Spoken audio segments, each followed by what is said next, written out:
integrity. One of the things that I love about him is that he has great transparency.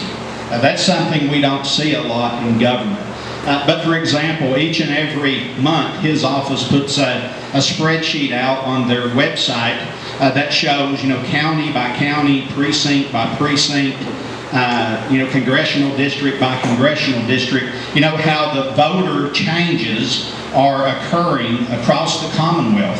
And I just have to share with you one really bit of good news. In Madison County, get ready, this is the best thing I'll share with you tonight.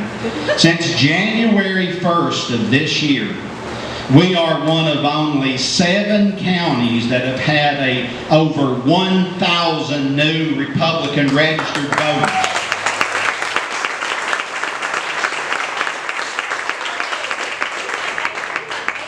In the last 2 weeks that have come. Yeah, we have people come here every day and ask for a voter registration card. All right? So listen, a lot of wonderful things happen in this building. So we're up 1,071. That was through the middle of August. And I can't wait to the middle of September and see how many more we've picked up. So 1,071 in Madison County. You know how many the Democrats have picked up? 32. 32. Ladies and gentlemen, my good friend, Michael Adams.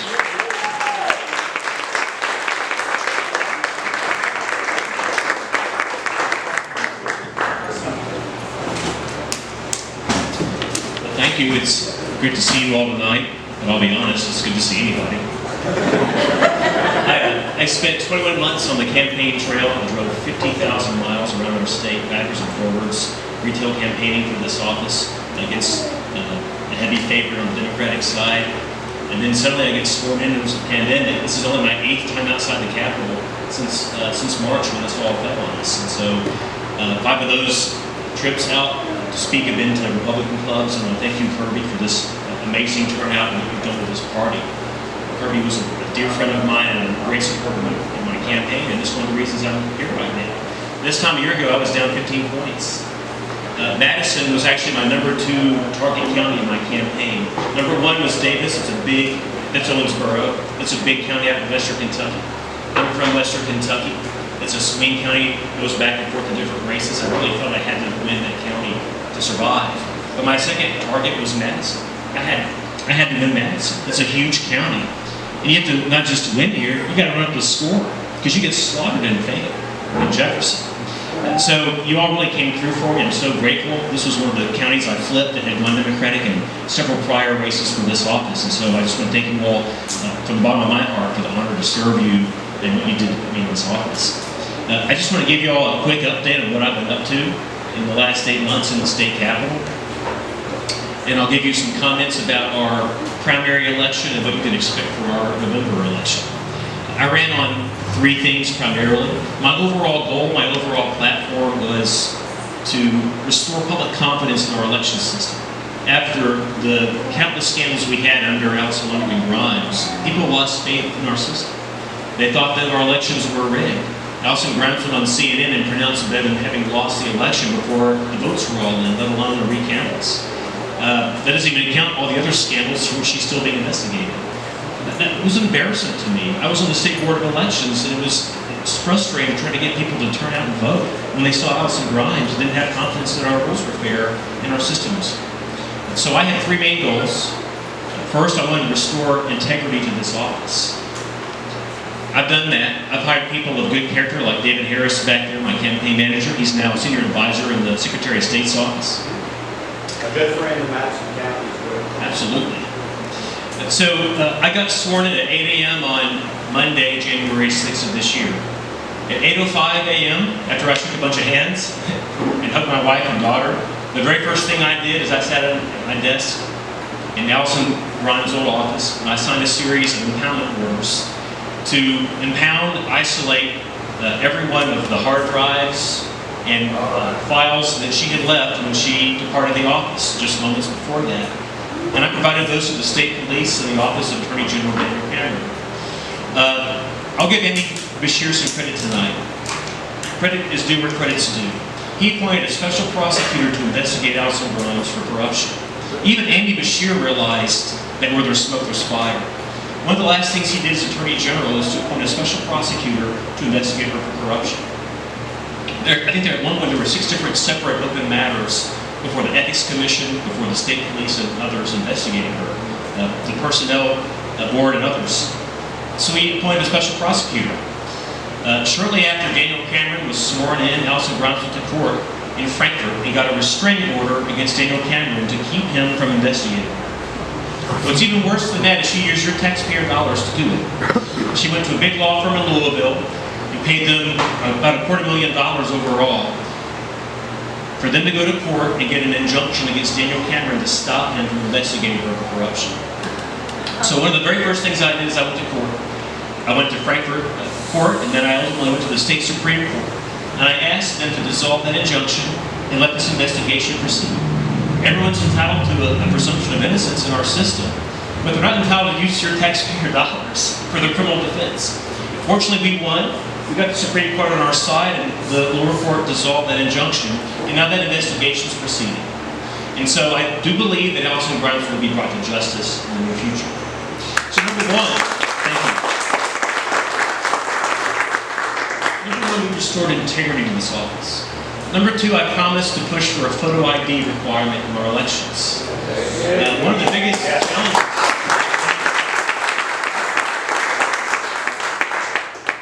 Back in March of 2018, there was a legislator from Spencer County who introduced a bill in the legislature to require a photo ID to vote in Kentucky's elections.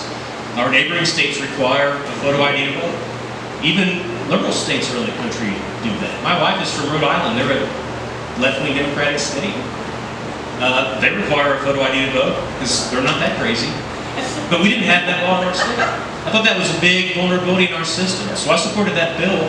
That bill in a House of 64 Republicans and 36 Democrats. That bill couldn't even get a vote on a hearing, let alone pass through the floor and pass to the Senate and be signed by Governor Bevan. It died in committee because Republicans didn't care about it. I thought that was a problem. I thought someone should prioritize that and make it a campaign issue so they get it done. So that's what I did. I ran on photo ID. I won on photo ID. I helped write the bill after I won the election. I helped pass the bill in the legislature this past session. I actually had to pass it again over the governor's veto. The governor vetoed the bill. We had to work it again and get it through over his veto. And then something special happened. I actually didn't know about this when I was sworn in. My staff had to tell me this. But under our laws in Kentucky, if the legislature passes a bill over the veto of the governor, it doesn't go back to the governor to be signed. It goes to the Secretary of State, the next ranking constitutional officer. So my staff walked in at 9 on April 14th. Thank you for your bill. And they said, sir, we got something for you to sign. It's my own bill. That's pretty great. So it's something I ran on, won on, helped pass again, signed into law personally.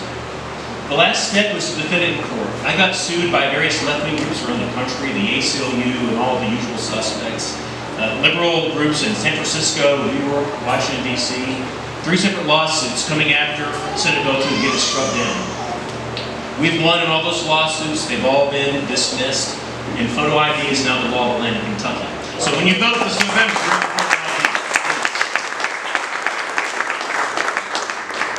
last thing I promised to do is clean up our voter rolls.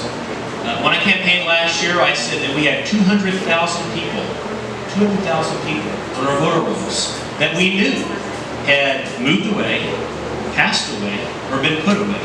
We knew this information. We had not cleaned up our voter rolls since Trey Grayson was Secretary of State 3 Secretaries of State ago, the last Republican before I won.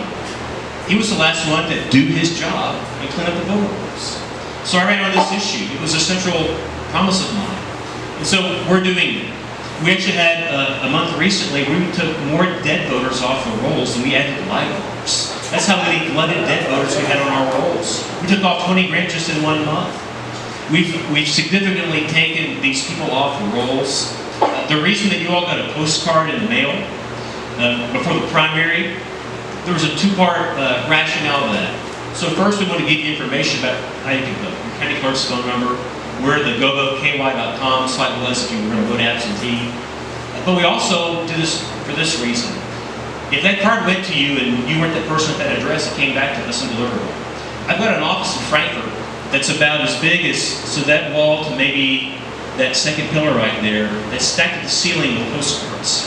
I told you all that we had 200,000 people on our rolls that shouldn't be on there. And it turned out that I was wrong. It was 400,000.